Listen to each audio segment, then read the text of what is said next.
¿Qué tal? ¿Cómo están, amigos y amigas de esta comunidad? Como siempre, un gusto, como siempre, un placer que nos acompañen.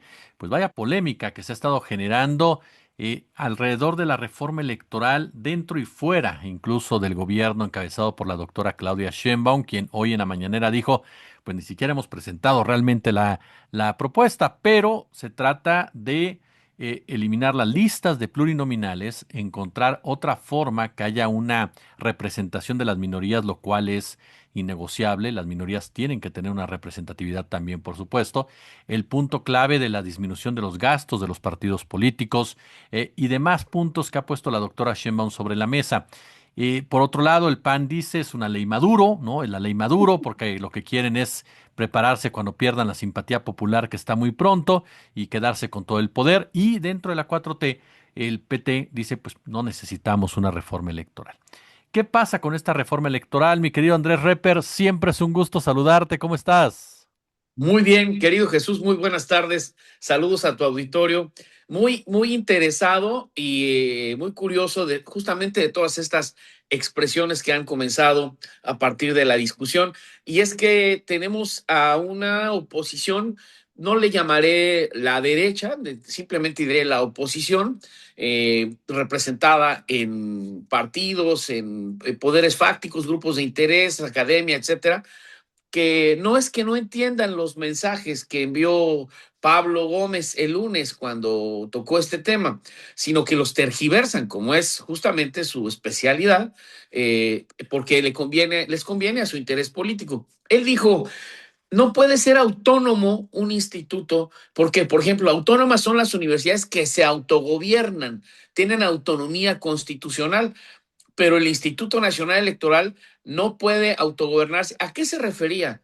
Pues que lo rige la ley y que en el Consejo General pues es un órgano colegiado en el que también, aunque no votan, participan partidos políticos y que todos sus actos y resoluciones son revisables por los tribunales. Entonces, desde luego no es autónomo, es independiente. Voy a poner un ejemplo, no podría aumentarse el presupuesto, ¿no? No podría decidir el INE que este año no va a gastar en imprimir boletas para una elección, porque esa es su obligación hacer. En cambio, una universidad sí puede decidir que este año quita una carrera, que pone otra, aumenta la matrícula, construye un edificio, etcétera. Entonces, a eso se refería y bueno, de ahí se le forma encima, ¿no? Nos quieren quitar la autonomía, o sea, descontextualizar la frase y desde luego ya empezaron a decir ley Maduro y todo esto que acabas de comentar.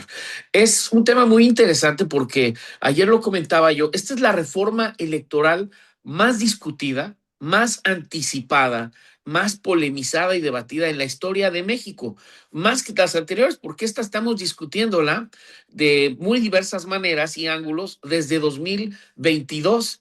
Es más, desde antes, desde que Andrés Manuel planteara que iba a presentar reformas electorales, comenzaron las discusiones. Entre otros factores, fueron los del INE, los consejeros electorales, diciendo que se estaba preparando una reforma autoritaria, etcétera, etcétera.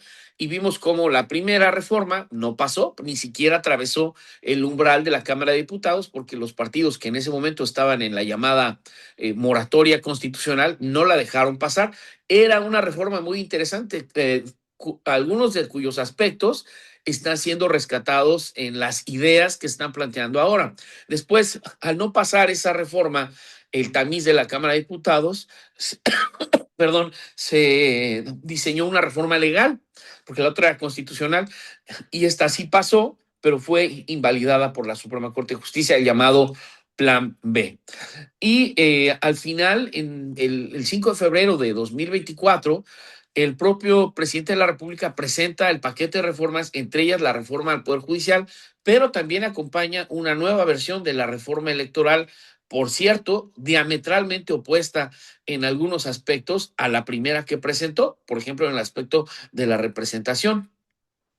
Y esta ya no se tocó, ya no se abordó, no dio tiempo porque todos vimos lo complicado que fue para la legislatura saliente de 2024 a dejar listo y todo preparado para que iniciara la presidenta Sheinbaum con la legislatura en el siguiente periodo y con una nueva legislación. Sí, se abre la discusión a partir de que se presentan y se busca que haya audiencias públicas por parte del Poder Ejecutivo. Se crea la Comisión Presidencial para la Reforma Electoral y yo he tenido el honor de participar en un par de ellas.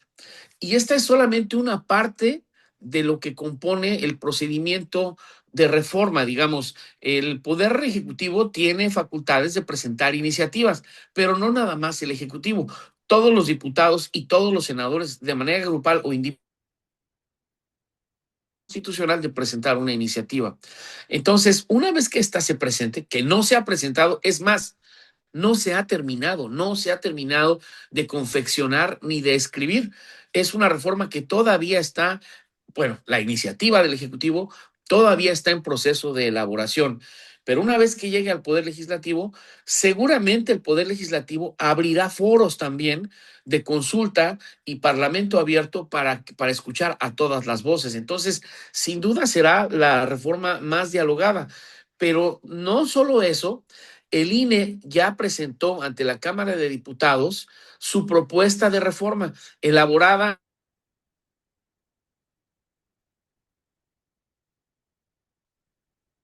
de la mayoría de los de la mesa del Consejo, pero bueno, finalmente la está presentando la presidenta del Instituto Nacional Electoral y se considera que es la propuesta del INE. Y además, entonces, de tal manera, hay tantas inquietudes que hoy por hoy hay por lo menos tres propuestas. La que va a presentar el Ejecutivo, que no es la única ni la principal, o no debe ser ni la única ni la principal. Está la que presentó Claudio X González al haber reunido las 120,000 firmas, me parece que le pide el artículo 35 constitucional para presentar una iniciativa de reforma ciudadana, y la que presenta el INE. O sea que material para discutir ya va a haber. Y va a pasar algo muy curioso que yo me congratulo de haberlo escuchado hoy por parte de la presidenta al haberla explicado. Primero, calmó las aguas, ¿no? Les dijo, a ver, tranquilos, que no está lista todavía, no le llamen ley Maduro porque ni siquiera saben de qué se trata. Queremos cambiar las cosas que mejoren la democracia y el sistema electoral para el país. No pretendemos hacer ninguna clase de reforma que le dé ventajas a ninguna facción política. Y dijo que quiere que sea por consenso. Y esto es lo más valioso. La reforma electoral de 1996 que promovió, siendo secretario de Gobernación Emilio Choaifet y siendo el presidente del PRD Porfirio Muñoz Ledo, y me acuerdo que acudía, me parece que era Castillo Peraza, a Bulcarelli, y era por parte del PRI, no recuerdo quién iba, pero fue una reforma consensuada por todas las fuerzas políticas, con todas las críticas que le podamos hacer. Es la reforma que dio pie y que dio origen a la institucionalidad electoral que hoy nos rige y que hoy disfrutamos, como el INE, el tribunal, los institutos electorales estatales, etcétera. Entonces, me parece que es una muy buena señal y la presidenta adelanta temas con los que yo, además, me da mucho gusto estar de acuerdo porque coincide con lo que yo siempre he planteado, que es, tenemos que reducir el gasto de financiamiento de partidos políticos, porque hoy en día la fórmula para establecerlo toma en cuenta el número de personas inscritas en el padrón, de tal manera que si el año que entra hay más personas, aumenta el financiamiento y el año que entra va a haber más personas. Esto quiere decir que sería un aumento de presupuesto a los partidos ad infinitum, o sea, entre más personas existan, van a recibir más dinero y no se corresponde porque el partido no ejerce un presupuesto para repartir gasto público, ni programas sociales, ni mucho menos. Realmente podría ser mucho menos y su efectividad sería la misma porque para socializar y para hacer proselitismo, pues se ocupan solamente las mismas campañas, los medios electrónicos, los spots que regula el INE y que ¿cómo se dice? Se producen y se divulgan en los medios electrónicos de comunicación. Entonces, creo que esto será virtuoso, que se les pida. Yo tengo una fórmula más draconiana, más de machete para proponer la disminución del financiamiento y es no lo bases en el número de ciudadanos inscritos, básalo en el número de ciudadanos que fueron a votar. Oye, pues es que fueron muy pocos, pues eso quiere decir que el sistema no está funcionando. Échenle ganas para que participen más ciudadanos y conforme más ciudadanos vayan a votar, aunque sea voto nulo, o sea, no me refiero a los votos válidos, no, no, no. Ciudadanos participando en la selección. Es más, súmale los ciudadanos que fueron insaculados y que se van a presentar a las casillas. Todo eso lo sumas, eso significa participación política. Ese número de ciudadanos que te sirva como el índice para poder establecer la fórmula de financiamiento y entonces es el mejor acicate para que los partidos decidan invitar a los ciudadanos a participar. Pero sé que eso no va a pasar porque no se van a dar un tiro en el pie los partidos y tendrá que haber otra fórmula para establecerlo. Y otra cosa en la que coincido totalmente, pues es justamente en la eliminación de las listas por decisión, que sí tiene que seguir habiendo plurinominales, pero ¿por qué tienen que ser de dedazo? Los plurinominales pueden ser electos mediante voto al interior de la propia lista. O sea, que cada partido tenga a sus candidatos anotados, pero que la gente diga, pues yo prefiero, por decir un nombre, ¿no? Prefiero a Julieta Ramírez por encima de otra diputada que me digas, ¿no? Otra senadora. Y entonces a la hora de contar los votos, ese voto es, por ejemplo, para Morena, pero además es para Julieta. Entonces Julieta va subiendo en la escalera para ser de los primeros que sean designados. Eso yo creo que tampoco no creo que lo desdeñen. Yo siempre he abogado porque se disminuya el número, pero no solo de plurinominales, en general de legisladores. O sea, al contrario, la representación proporcional es muy importante, nunca debe desaparecer, pero lo que sí me parece quizá un exceso es que haya 500 diputados, porque ¿cuál es la regla o el criterio para decir que un diputado representa, según yo, aproximadamente a 4 millones o a 2 millones de mexicanos? ¿Y por qué no a 5? ¿O por qué no a 10? O sea, ¿por qué dices que tiene que ser 500, perdón, 300 para que se distribuya equitativamente el número de ciudadanos representados, cuando todos sabemos que el diputado realmente no representa a esa circunscripción territorial, sino que defiende la ideología de su partido? O sea, no andan visitando su distrito para recibir críticas ni nada por parte de sus electores. Entonces, creo que el sistema sí podría cambiar en ese sentido y que quizá a los partidos hasta les convenga un poco más decir, bueno, pues si de veras nos estamos abriendo, como dice el PAN, que se está abriendo a la ciudadanía y queremos gente que participe, pues qué mejor fórmula que ya no sea el partido el que está escogiendo mediante dedazo y relaciones a los que son legisladores y que sea el activismo de los propios ciudadanos. Eso únicamente iría en beneficio de nuestro sistema democrático, creo.